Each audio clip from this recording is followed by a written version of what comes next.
కాంగ్రెస్ ప్రభుత్వం ఎన్నికలోకి రావడానికి చాలా పెద్ద ఎత్తున అయితే ప్రజలకు హామీ ఇచ్చింది.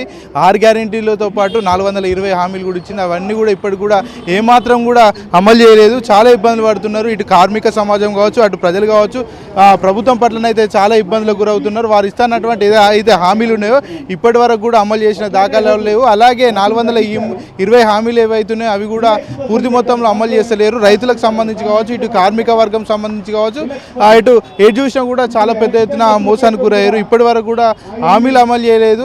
6 గ్యారెంటీలే కాకుండా ఏదైతే ప్రజాస్వామిక సంబంధించి హక్కులను కూడా అమలు చేయాలంటూ పెద్ద ఎత్తున ఈరోజు ధర్నా చౌక్ వద్ద అయితే చాలా పెద్ద ఎత్తున అయితే ధర్నా నిర్వహిస్తున్నారు. వామపక్ష ఆధ్వర్యంలో ఈ ధర్నా కూడా పూర్తి మొత్తంలో కొనసాగుతుంది. మనం చూడవచ్చు విజువల్స్లో కూడా చాలా పెద్ద ఎత్తున గ్రామీణ ప్రాంతాల్లో ఉన్నటువంటి ఏదైతే చాలామంది కూడా వామపక్ష నాయకులు కావచ్చు, అదేవిధంగా POW సంబంధించి కావచ్చు, చాలా పెద్ద ఎత్తున ఇక్కడ చేరుకొని ప్రభుత్వానికైతే డిమాండ్ అయితే చేస్తున్న పరిస్థితులు మనం చూడవచ్చు. ప్రస్తుతం మనతో పాటు అందుబాటులో PDSU నాయకులు ఉన్నారు. చెప్పండి, ప్రభుత్వం వామపక్షాలకు సంబంధించి సూచనలు కూడా తీసుకుంటామని చెప్తుంది. మరోపక్క మీరు ధర్నా చేస్తున్నారు, ప్రభుత్వాన్ని డిమాండ్ చేస్తున్నారు. ఎందుకు ధర్నా చౌక్ల వేదికగా ఎందుకు వెళ్తున్నారు? ప్రభుత్వానికే మీరు సూచనలు ఇవ్వచ్చు కదా. మాది సూచనలు ఇచ్చే పార్టీ ఏం కాదు. మా party CPML new democracy party. ఈ పార్టీ అన్నల పార్టీ. ఈ పార్టీ గత 50 ఏళ్లుగా పేద ప్రజల పక్షాన భూమి విముక్తి కోసం పోరాడుతున్న పార్టీ మా పార్టీ. మా పార్టీ ఏ పార్టీకి తొత్తు సంఘం కాదు. మా పార్టీ ఏ పార్టీకి తోక పార్టీ కూడా కాదు. ఏ పార్టీకి ఎన్నికల్లో అంతకన్నా మేము వాళ్ళకి మద్దతు ఇచ్చింది లేదు. మేము ఈరోజు ప్రధానంగా స్పష్టంగా ఒకటే డిమాండ్ చేస్తూ ఉన్నాం ఈ రేవంత్ రెడ్డి ప్రభుత్వానికి. ఈ పేద ప్రజల సాక్షిగా, ఈ ఇందిరా పార్క్ సాక్షిగా మేము ఒక అల్టిమేటం ఇస్తామన్నాం. ఏం అల్టిమేటం ఇస్తామన్నా అంటే, ఇప్పటికైనా మీరు ఇచ్చిన హామీలు ఏవైతే ఉన్నాయో, ఈ ఆరు గ్యారెంటీలు ఏవైతే ఉన్నాయో 6 గ్యారెంటీలను అమలు చేయండి. అదేవిధంగా మీ ప్రజాస్వామికబద్ధంగా పాలన అందిస్తామని చెప్పేసి అన్నారు కదా, ఆ పాలనని మీరు అందించండి అని చెప్పేసి మీ సందర్భంగా కోరుతా ఉన్నాం. కాబట్టి 6 గ్యారెంటీలు అమలు చేస్తున్నాం. అదేవిధంగా ప్రజలు కూడా మా పట్ల సానుకూలంగా ఉన్నారు. వాళ్ళు కూడా వేడి చేయడానికి ఏమి ఇబ్బంది పడట్లేదు అని కూడా కాంగ్రెస్ నేతలు చెప్తున్నారు. 6 గ్యారెంటీల మాటన 500 పైన హామీలు ఇచ్చారు. ఈ 500 పైన హామీలు కాకుండా రైతు డిక్లరేషన్ పేరుతోని, యూత్ డిక్లరేషన్ పేరుతోని, SC ST డిక్లరేషన్ పేరుతోని అవి సపరేట్ హామీలు అవి. అదేవిధంగా హైదరాబాద్కు సంబంధించి 2030 విజన్ అనే పేరుతోని ఒక పెద్ద చాటభారతం రాశారు ఆ మేనిఫెస్టోలో. ఈ 6 గ్యారెంటీల మాటన 600 హామీలు కాకుండా వచ్చి మొత్తం. కాబట్టి ఈ హామీలలో ఓన్లీ ఒక 2 హామీలు మాత్రం అమలు చేశారు. అవి కూడా ఏంది, మహిళలకు ఉచిత బస్సు ప్రయాణం, 500 రూపాయల గ్యాసు. ఈ 2 తప్ప అవి కూడా ఈరోజు మొత్తం మహిళలకు ఉచిత బస్సు అని చెప్పేసి ఈరోజు బస్సుల సంఖ్యను మొత్తం కూడా తగ్గించిన ఒక పరిస్థితి ఉంది. కాబట్టి ఎక్కడ హామీలు, ఏ ఒక్క హామీలు కూడా అమలు కాలేదు. పాలనలో కొత్తదనం లేదు. కొత్తదనం లేకపోగా ఈరోజు రాష్ట్ర ప్రభుత్వం చేస్తున్నటువంటి ఈ పాలనలో అవినీతి పెరిగిపోతూ ఉంది, ఆశ్రిత పక్షపాతం పెరిగిపోతూ ఉంది. మంత్రులందరూ కూడా వాళ్ళ జిల్లాకి ముఖ్యమంత్రులుగా వివరిస్తూ ఉన్నారు. హెలికాప్టర్ మీద ప్రయాణాలు చేస్తూ ఉన్నారు. బై రోడ్డు పోయాల్సిన ప్రయాణం కూడా హెలికాప్టర్ ద్వారా ప్రయాణం చేసి కోట్ల రూపాయలని, ఈరోజు కోట్లాది రూపాయల ప్రజాధనాన్ని దుర్వినియోగం చేస్తూ ఉన్నారు. ఆ దుర్వినియోగం చేసే డబ్బేదో పేద ప్రజలకి మీరు ఇచ్చిన హామీలు అమలు చేయాలని చెప్పేసి మేము కోరుతా ఉన్నాం. అంటే అవినీతి చేసిన ఎంత పెద్ద అధికారైనా కూడా వాళ్ళ మీద కఠిన చర్యలు తీసుకుంటా, వాళ్ళ మీద ఉక్కుపాదం మోపుతామని ముఖ్యమంత్రి చెప్తున్నాడు కదా. మరి ఇట్లాంటి అవినీతి ఎందుకు జరుగుతున్నది పదే పదే? ఇది అంటే రాష్ట్ర ప్రభుత్వం ఈరోజు వాళ్ళ అనునాయులు, మంత్రులు, వాళ్ళ అనునాయులు ఈరోజు రాష్ట్ర ప్రభుత్వాన్ని వివరిస్తారు. ఖమ్మంకి ఒక మంత్రి ముఖ్యమంత్రి లాగా వివరిస్తారు. నల్గొండకు సంబంధించిన ఒక మంత్రి ముఖ్యమంత్రి లాగా వివరిస్తారు. అట్లే రాష్ట్ర ప్రభుత్వం అంటే ఒక్కొక్క మంత్రి ఒక్కొక్క జిల్లాని విభజించుకొని పాలిస్తున్న ఒక స్థితి ఉంది. కాబట్టి మంత్రులు అనునాయులే ఈరోజు పెద్ద ఎత్తున ఇసుక కుంభకోణాల్లో చూపుకుంటున్న పరిస్థితి ఉంది.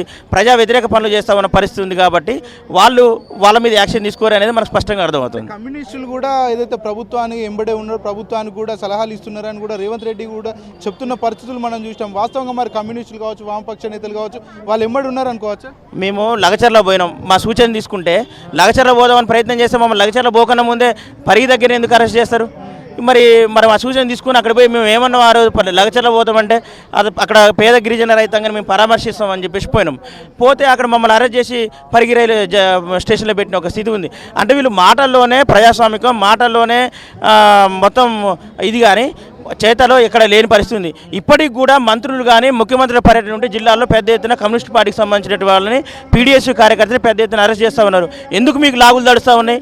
మరి మీరు ఇచ్చిన హామీలు మొత్తం అమలు చేస్తే ప్రజలు మిమ్మల్ని హర్షధ్వానాలు పలికి మిమ్మల్ని వెల్కమ్ చేస్తారు కదా. మిమ్మల్ని ఎందుకు మరి మమ్మల్ని అందరూ అరెస్ట్ చేయాల్సిన అవసరం వస్తుందని చెప్పేసి ఈ సందర్భంగా ప్రశ్నిస్తూ ఉన్నాం. 6 గ్యారెంటీలకే దిక్కు లేదు. కొత్తగా 7వ గ్యారెంటీ ప్రజాస్వామిక హక్కులు వాళ్ళు ఎత్తిస్తారని కూడా కొంతమంది మేధావులు అంటున్నారు. ప్రజాస్వామిక పాలన ఉట్టి అది మేడిపండు చందం. ఎందుకనంటే ఈరోజు ఇప్పటికే 2 ఎన్కౌంటర్లు జరిగినాయి తెలంగాణలో.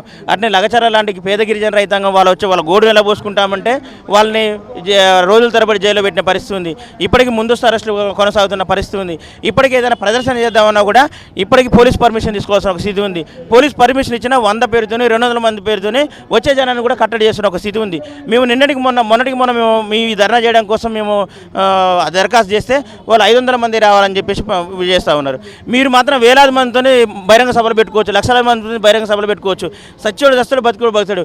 కానీ మేము ప్రజల సమస్యల కేంద్రంగా ప్రజల 6 గ్యారెంటీలు అమలు చేయాలని, ప్రజా సమస్యలు పరిష్కరించాలని ధర్నా చేస్తే మాత్రం మాకు పర్మిషన్లు ఇవ్వరు.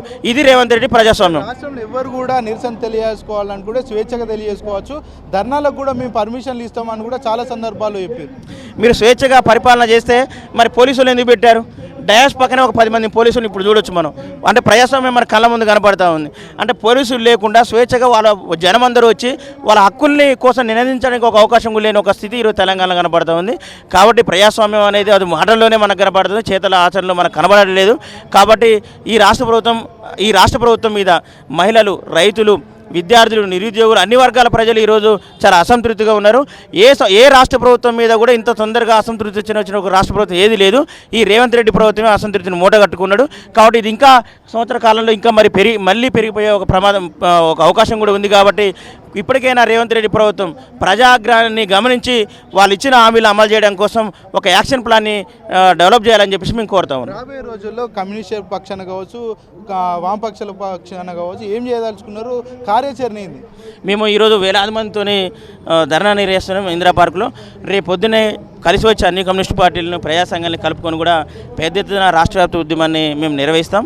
అట్లనే ఈ రాష్ట్ర ప్రభుత్వం మీద కూడా ప్రత్యక్షంగా కూడా మేము పోరాటం చేయడం కోసం అవసరమైతే ఇంట్లో మంత్రులను ముట్టడి, అదేవిధంగా అవసరమైతే చలో సెక్రటరీ నిర్వహించడం కూడా మా పార్టీ వెనకాడదని చెప్పేసి ఈ సందర్భంగా తెలియజేస్తాం.